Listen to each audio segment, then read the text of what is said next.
Like every counterculture movement, the history of 90s grunge is filled with myths. Some of them were conjured by the media, others were created by the fans. Some were even pushed by the labels because it might help them sell more records. It also happened a long time ago, so stories can change as they pass from one person to another through the years. History has a way of rewriting itself like that, you know? Fortunately, a lot of myths are pretty easy to disprove, often crumbling with a little critical thought and a few cold, hard facts. I was never in Seattle, but I was alive when Nirvana dropped Bleach, and I watched the mainstream turn a localized punk metal hybrid into a spring-summer collection for Perry Ellis.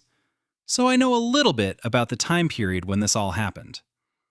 As such, here are 10 myths about grunge that we're busting right now, once and for all. Myth: Nevermind started grunge. By the time Nirvana's Nevermind hit the shelves in September '91, the Seattle scene had been fermenting for years. Deep Six, the seminal compilation featuring Soundgarden and the Melvins, dropped in '86, and Green River, arguably the first true grunge band, released Rehab Doll in '88. Some even say Bam Bam made the first grunge record with their EP, Villains Also Wear White, which came out back in '84. Saying Nevermind started grunge is like saying the Beatles invented rock and roll. It put the scene on the map for sure, but the scene's already been brewing for the last few years. Before we continue, you can enjoy more 90s music discussions by subscribing to the channel and smashing that like button. We plan to make more of these, so keep up with us and let's embrace the nostalgia together.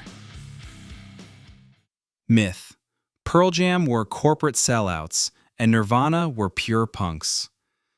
This was the fuel for 1,000 high school parking lot arguments, mostly stoked by Kurt Cobain's own quotes, but it ignores the reality. Pearl Jam fought Ticketmaster in a career-suiciding move that was more punk rock than anything most bands ever did. Meanwhile, Nirvana was signed to DGC, a major label, and heavily rotated on MTV. Both bands navigated the corporate machine in their own ways, and pitting them against each other misses the point of the music. Besides, the whole sellout conversations just always felt pointless. Myth: Grunge was a term created by the Suits. Grunge was actually coined by Mark Arm, who played for Green River and later Mudhoney. In a letter to a local zine called Desperate Times, he described his band's sound as pure grunge, which is to say they make a sort of dirty, grimy, unwashed noise.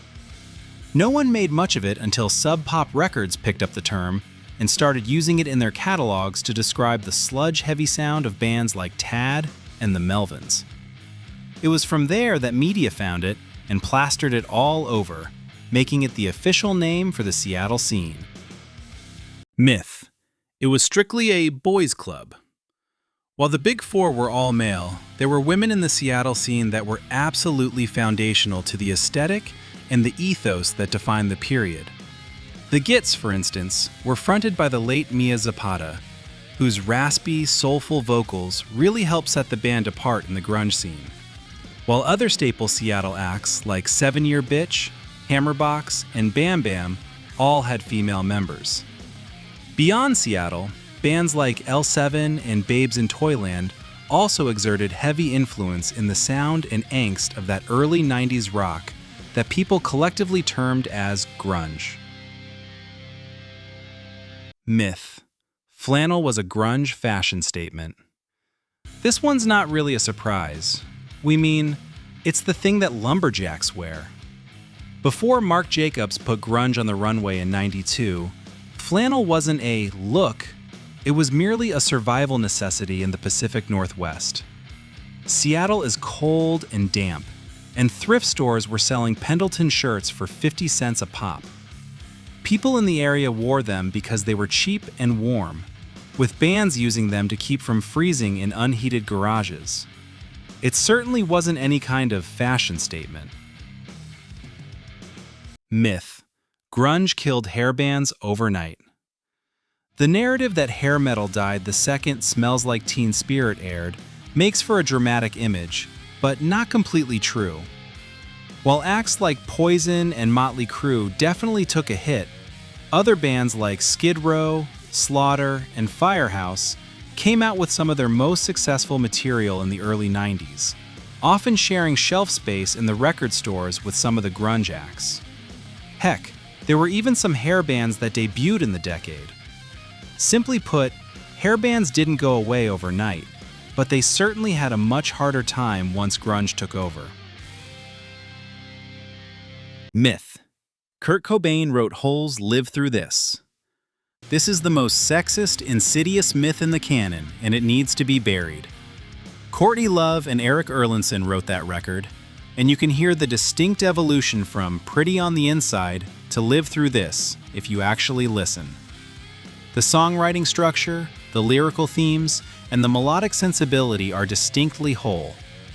Implying a woman couldn't write a masterpiece without her husband's help is just being absolutely ignorant. Myth. Grunge was always serious and depressing.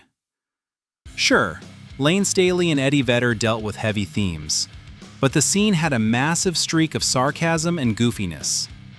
Mudhoney was hilarious, Tad was irreverent, and even Nirvana's lyrics were often nonsensical collages or biting satire rather than pure doom.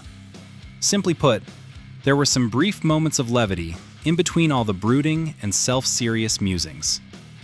A lot of grunge was cynical, yes, but that's not exactly surprising when you have a music industry trying to package miserable sentiments and sell it. Myth. The Big Four were the only bands that mattered. Nirvana, Pearl Jam, Soundgarden, and Alice in Chains got the magazine covers, but they stood on the shoulders of an entire movement. You can't understand the genre without the Melvins, who taught Kurt how to tune down, Mudhoney, who defined the distortion, and Screaming Trees, who had the best psychedelia-tinged hooks. Mark Lanigan's voice was just as defining to the Seattle sound as Chris Cornell's. The Big Four were the most important, but a lot of the excitement about Seattle was the entire scene that fueled it. Myth. Grunge died the day Kurt passed away.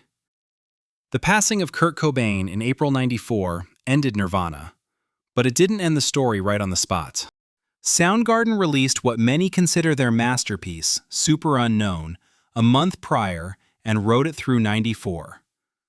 Pearl Jam released Vitology late that year, and Alice in Chains dropped their self-titled album in '95. The era evolved, becoming darker and more sludge-heavy, but the creative output remained incredibly high until around '96 or '97.